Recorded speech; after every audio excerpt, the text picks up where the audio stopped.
remember this, that in every failing, there is winning. In every falling, there is rising.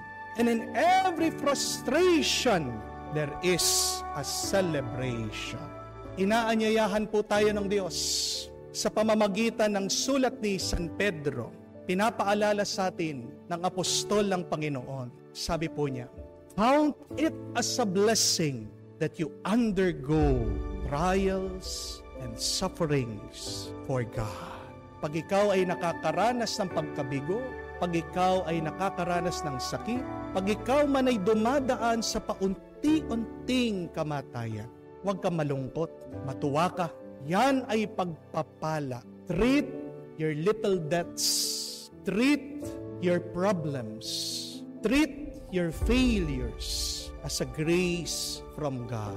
Amen? Marami po tayong mga kababayan, homesick sa ibang bansa. Di lang po isang trabaho, minsan 3 trabaho, minsan po 3 oras lang ang tulog nila. Pero kahit na sila'y nangungulila, yung kanilang nararanasan na hirap, yan naman po ang nagiging instrumento ng kabuhayan ng kanilang mga pamilya dito sa ating bansa. Amen?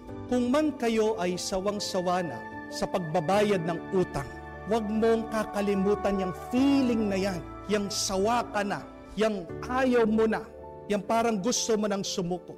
Kasi yan ay ang iyong motivation. Yan ang magtutulak sa iyo para malampasan mo at huwag ka nang bumalik sa pagkabaon, sa pagkautang. Amen? Marami po sa inyo, alam ko, mga nanonood natin mga kapatid, ang may sakit, gustong pumunta sa simbahan, hindi magawa. But also count your sickness as a blessing. You may see it as a great failure in your part, in your body. But where you fail bodily, you can triumph and win spiritually. Isa po sa mga talagang malalim, matatag, masipag na nananalangin, nagdarasal, ay ang mga may sakit. Minsan ang Diyos pinapakintulutan ka na magkasakit. Para saan? Kasi gusto niyang mas lumapit ka sa Kanya. Amen? Kung man ikaw ay nag-aalala, meron kang anxiety, okay lang yan. Yakapin mo, tanggapin mo. Kasi maganda na yung meron kang takot sa buhay kaysa sa wala kang takot. Dahil ang mga taong walang takot, pabaya. Your fear is also a blessing. Thank God whenever you feel afraid. But you're reminded to be more afraid of God than to be afraid of your problems. Amen? At kung man po, nasa punto kayo ng buhay nyo ngayon, na iniwang kayo, hiniwalayan kayo, na hindi na kayo binalikan, sabihin nyo, okay lang. Bakit? Kasi at least alam mo kung sino talaga yung totoo na para sa iyo. Remember, it is God who removes people in our lives. Allow people to go far from you kung hindi rin naman sila makakabuti sa iyo. Amen? Remember this good news that even if there is failing, at the other side of it there is winning. Even if there is frustrations, there can also be a celebration. That in every death, there is a new life. May napakaganda pong kwento tungkol po sa isang tao, isang magsasaka. Nagtatanim po siya. Nagtanim po siya para tumubo isang puno ng mansanas. At araw-araw pinagdadasal niya sa Diyos na tumubo at mamunga ang kanyang tinanim. At tapat ang Diyos, mga ilang linggo, nakita niya paunti-unti na umusbong. Ilang taon, nagtitiis ang taong ito hanggang lumaki ang puno. At nung tutubo na, lilitaw ng unang bunga ng kanyang halaman. Alam niyo po nangyari? Biglang dumating ang bagyo. Napakalakas ng hangin. Tinangay po itong puno na binabantayan, iningatan, diniligan ng taong ito. And the man was so sad, disappointed. Galit na galit siya sa Diyos. Kaya sabi niya, Lord, nagpagod ako, pinagdarasal ko naman, naniniwala ako sa iyo. Bakit tinayaan mo na dumating ang bagyong ito? Inalis mo itong aking pinagpaguran. Hindi po sumasagot ang Diyos. Hanggang pagkatapos po ng ilang linggo, nakita po nito magsasaka. Doon sa kanyang lupain, napakarami pong sumusulpot, lumalaki na halaman. Yung po palang hangin tinangay ang halaman at kinalat lang yung bunga itong puno. Ang Diyos nagtanim, hindi lang isang puno, kung hindi marami para dito sa magsasaka. At dito po naintindihan ng tao ang mas magandang plano ng Diyos. Remember the words of God through the prophet. My ways are not your ways. Ang pamamaraan ko ay hindi nyo pamamaraan. Kaya nga, hindi man natin maintindihan, maniwala pa rin tayo. Because what is faith? It is believing the unbelievable. It is trusting God that He can do the impossible. Ang pinaka-imposible na ginawa ng Diyos ay mula sa kamatayan, umusbong nagkaroon ng buhay. Ano pa yung iyong problema? Sandali lang yan para sa Diyos. Kaya nga itanim natin ang mabuting balitang ito. Yan ang magbigay sa atin ng panibagong tuwa, mas malalim na pananampalataya, pag-asa na magpapalakas sa atin sa ating paglalakbay dito sa buhay hanggang marating natin ang buhay na walang hanggan kasama ang Diyos.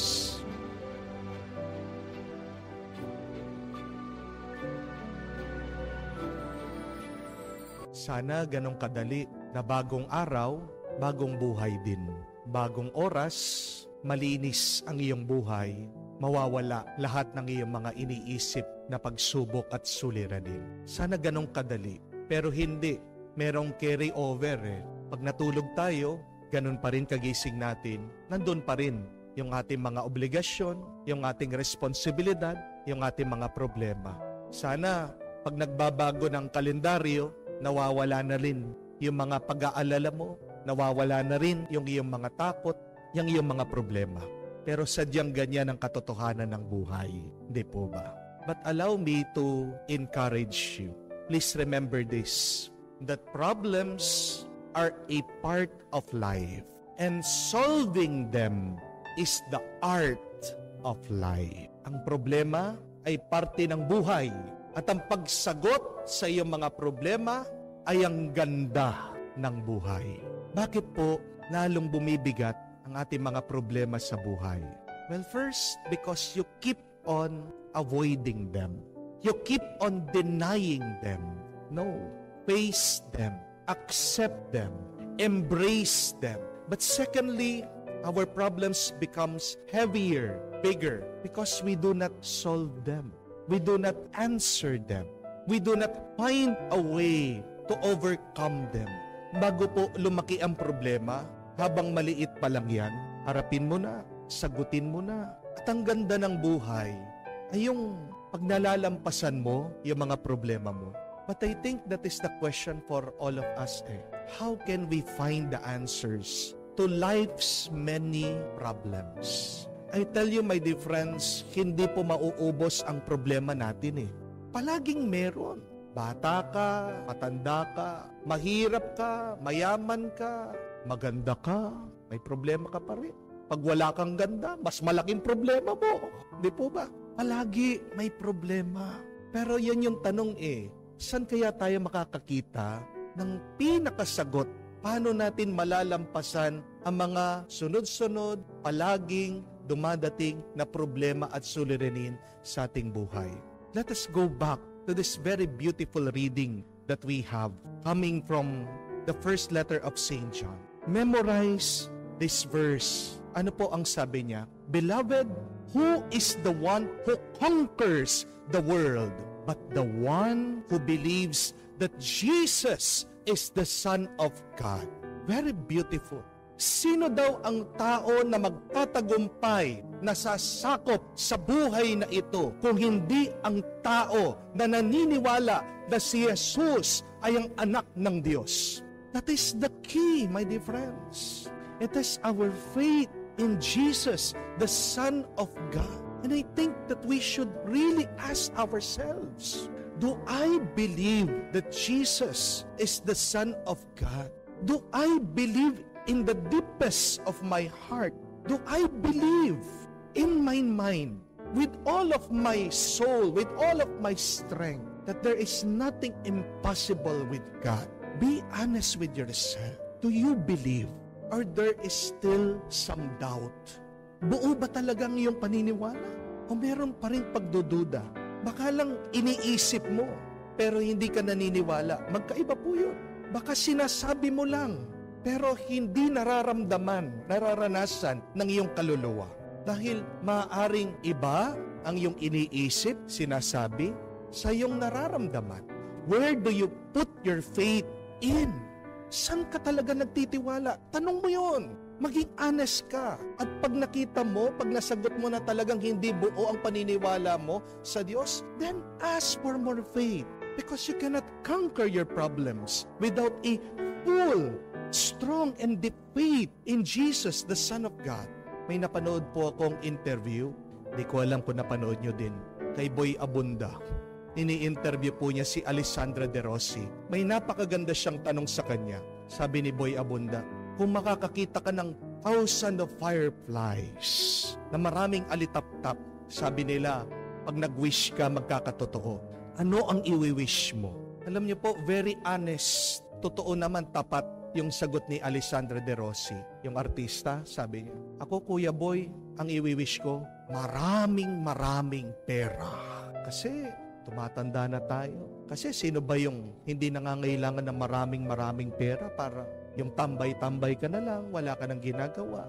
O nga naman po, no? Kung bubuksan yung puso mo, anong makikita ng Diyos? Ano talaga yung gusto mo? Let us be honest. At marami sa atin, marami po sa inyo, palagi nagpapadasal. Yan yung isang malaking problema, palagi hinihingi. Pera, para wala na akong iniisip sa aking health, sa aking babayaran, sa aming kakainin, sa aming mga pang-araw-araw na pangangailangan. That is a very honest question. There is no judgment there. But let us also be honest. See?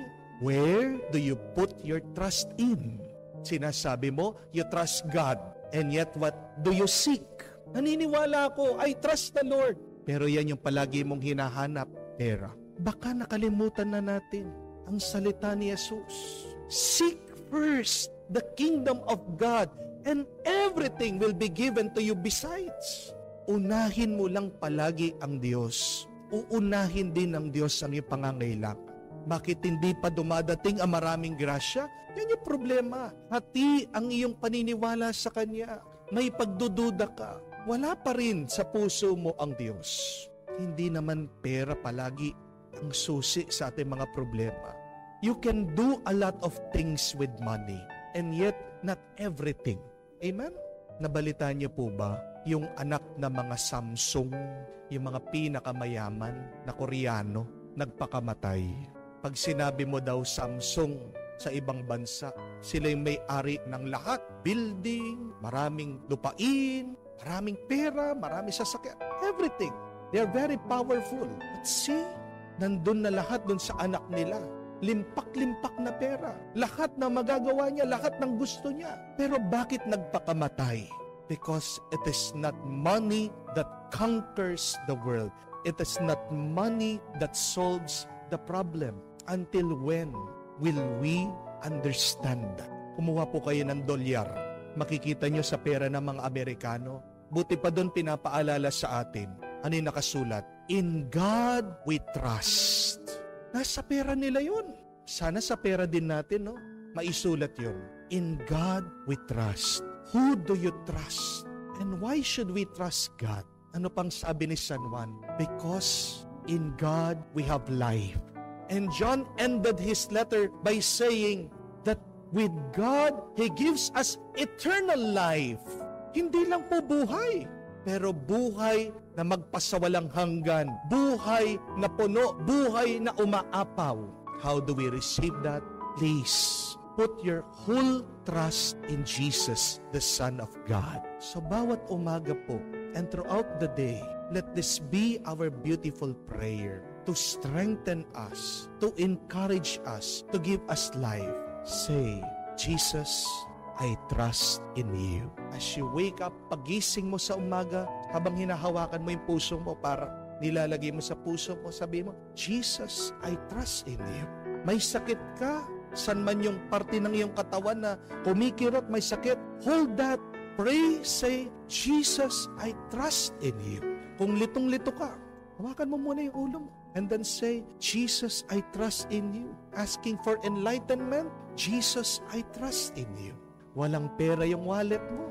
Marami kang utang. Sige, hawakan mo yung wallet mo. Sabihin mo, Jesus, I trust in you. At pagkatapos ng araw, wala pa rin kasagutan ang iyong problema. Say that repeatedly hanggang makatulog ka. Gawin mong pampatulog yan. Yung panalangin na yan, ulit-ulitin mo, Jesus, I trust in you. Do you trust Jesus? Let us pray and hope so that we can overcome our problems. Alam niyo po bang pinakamabilis sa paraan para maging masaya?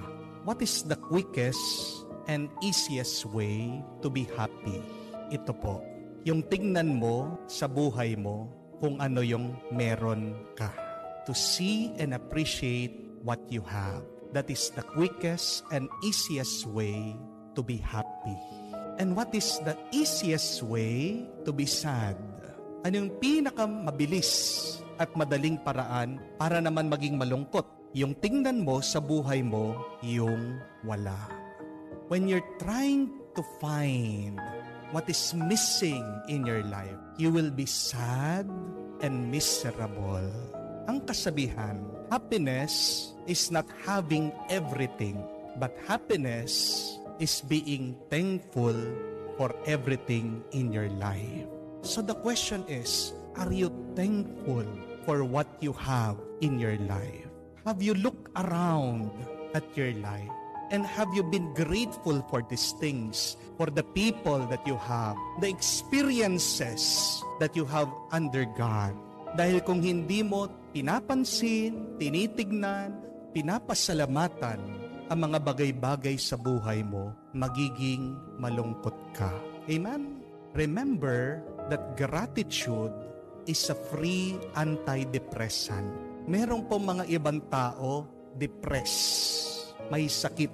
Ang sakit nila, chronic sadness. Palaging nalulungkot. At ano po ang binibigay ng doktor? May gamot silang pinapainom sa kanila. Pero hindi mo kailangan uminom ng gamot para maging masaya ka. Napakasimple lang. Manatili ka, buksan mong iyong mata, buksan mong iyong tenga, buksan mong iyong puso, at tanungin mong iyong sarili, ano ba ang nandirito sa aking buhay? Sino ba ang nandirito sa aking buhay? Ano na ba ang aking nagawa sa buhay? See, Jesus was also doing this in the gospel. He was listing his accomplishment and Jesus was praying over them to the Father. Jesus was presenting them to his Father. Sabi niya, I have glorified your name. I have finished the work which you gave me to do. I have proclaimed your name to men. I have given them your word. Kaya nga masaya ang ating Panginoon kasi meron siyang natapos sa mga pinapagawa ng kanyang Ama. Oo, marami pang kailangan gawin eh. Hindi pa talaga tapos ang misyon. Hanggang ngayon, tinutuloy natin ang misyon na iniwan ng ating Panginoon. Pero hindi ibig sabihin, dahil meron pang kulang, hindi ka na magpapasalamat. Oo, may kailangan pang gawin, pero tandaan mo, may nagawa na. At ang tanong, nagpasalamat ka na ba doon sa natapos na? I want you to remember this, my dear friends, that you should not wait for everything to be perfect, for you to be grateful. But please, be grateful, and then everything will be perfect. Ang taong palaging nagpapasalamat, anong karanasan niya? Karanasan na masaya dahil ganap, may nakompleto na. Ang problema sa atin, pag dumadaan tayo sa problema, nawawalan tayo ng pag-asa. Our problems make us hopeless.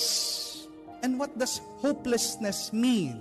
Anong ibig sabihin ng walang pag-asa? You do not see any way forward. Di po ba? Kaya nga sinasabi ng iba, wala na po talaga, Father eh. Wala nang solusyon, wala nang magawa.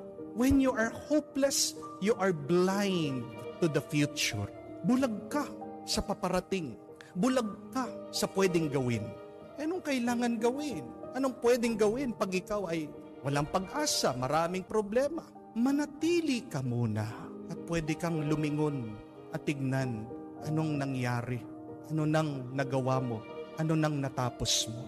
Remember that, my dear friends. When you cannot see any way forward, just remain where you are and look back. Look back at what you have accomplished in your life. Because many times, we thought that we would not survive our problems. But look, here we are, still alive, surviving, breathing, and thriving. Maraming beses, kala natin, mamamatay na tayo sa mga problema. Maraming beses, gusto natin sumuko, pero tingnan mo naman, hanggang ngayon, nandiyan ka, hanggang ngayon, buhay ka, hanggang ngayon, nagpapatuloy ka. Paano posible yon? Walang iba ang tumutulong kung hindi ang Diyos. Nagtutulak sa iyo, nagpapalakas sa iyo ay ang kanyang grasya. Count your blessings. Look at your accomplishments. Do not be in despair. And thank God for those accomplishments. You will become happy. Tignan niyo po, napakarami dyan. Yung magjojowa, yung mga in relationship, di ba? Palagi nag-aaway. Palagi sasabihin, break na tayo. Ilang beses sinabi na, wala na tayo, wala na talaga. Pero mga ilang araw lang, ilang linggo, babalikan na naman. Di po ba? Ilan na ba yung mga sinasabi na, wala na talaga, wala nang pera, daming utang. Pero nababayaran naman ng mga utang. Di po ba? Bigla-bigla, dumarating yung pambayad sa utang. Nagkakaroon ng pera, pambayad sa utang. Nakakayanan naman. Hindi naman nakukulong dahil sa utang. Yung mga iba, nawawala ng pag-asa dahil may sakit. Pero nakakalimutan yung mga napakaraming beses din na nagkasakit tayo. Nagkasakit ka dati, gumaling ka, gagaling at gagaling ka pa. Kung maniniwala ka, kung aalagaan mong yung sarili, mangyayari. Kung posible nun, bakit hindi posible ngayon? Hindi po ba? Kaya nga, huwag tayong masyadong mag-alala. Ang kailangan mong gawin, manatili ka lang kung nasaan ka. Mas maganda, manatili ka sa Diyos. Tignan mo kung ano ang nandyan sa iyong buhay. Pasalamatan mo ito sa Diyos, mararamdaman mo ang tuwa at saya. Tatandaan mo, hindi ka hahayaan ng Diyos na magpatuloy sa problema mo na walang grasya. When there are problems, God will give you enough grace to tackle those problems, to solve those problems.